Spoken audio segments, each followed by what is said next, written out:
காண கிடைக்காத முருகனின் திருவருள் பல மலைக்கோயிலுக்கு போகும்போது கிடைக்கும். அந்த மாதிரி நான் போனது தான் நம்ம நம்பியூரில் இருக்கக்கூடிய இந்த நாகமலை அப்படிங்கிற ஒரு அழகான மலை கோவிலில் இருக்கக்கூடிய முருகன் கோவிலுக்கு தான் நாங்கள் இந்த தடவை போனோம். அழகான நடை வைத்து விளையாட ஓடிவா.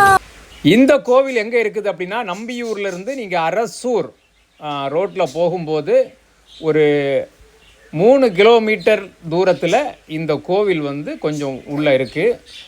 இந்த மலை ஒரு புராதனமாக சொல்கிறாங்க. என்ன விஷயம் அப்படின்னா, மலை அந்த ஊரில் இருக்கிறவங்க ஒரு சில பேர் சொல்லும்போது மலை கொஞ்சம் கொஞ்சமாக வளர்ந்துக்கிட்டு இருக்குது அப்படிங்கிற மாதிரி சொல்கிறாங்க.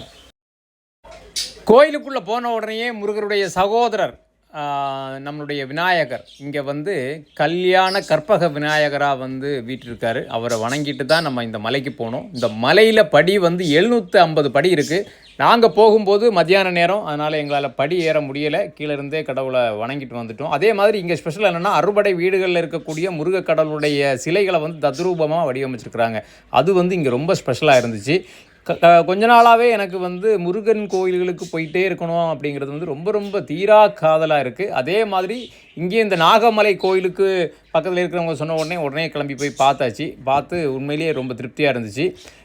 நீங்கள் இந்த நாகமலை கோயிலுக்கு போயிருக்கீங்களா அப்படிங்கிறத கமெண்டில் சொல்லுங்கள். ஏன்னா இது ஒரு அழகான ஒரு கோவில். நீங்கள் கண்டிப்பாக போனீங்கன்னு சொன்னால் கண்டிப்பாக மெய்மறந்து இந்த முருக கடவுளை நீங்கள் வணங்க முடியும். இந்த கந்தனை வணங்குவதால் கஷ்டங்கள் தீரும் அப்படிங்கிறது காலங்காலமாக சொன்னாலுமே நான் கொஞ்ச நாளாக அதை உணர்வுபூர்வமாக உணர்ந்துக்கிட்டு இருக்கேன்னு நினைக்கிறேன். நீங்கள் இந்த நாகமலை கோவில் எங்கே இருக்குதுன்னு தெரியலைன்னு சொன்னால், நம்பியூர்லேருந்து அரசூர் ரோட்டில் போனீங்கன்னா யார் வேணாலும் சொல்லுவாங்க. கண்டிப்பாக இந்த கோயிலுக்கு நீங்கள் ஒரு தடவை போயிட்டு வாங்க.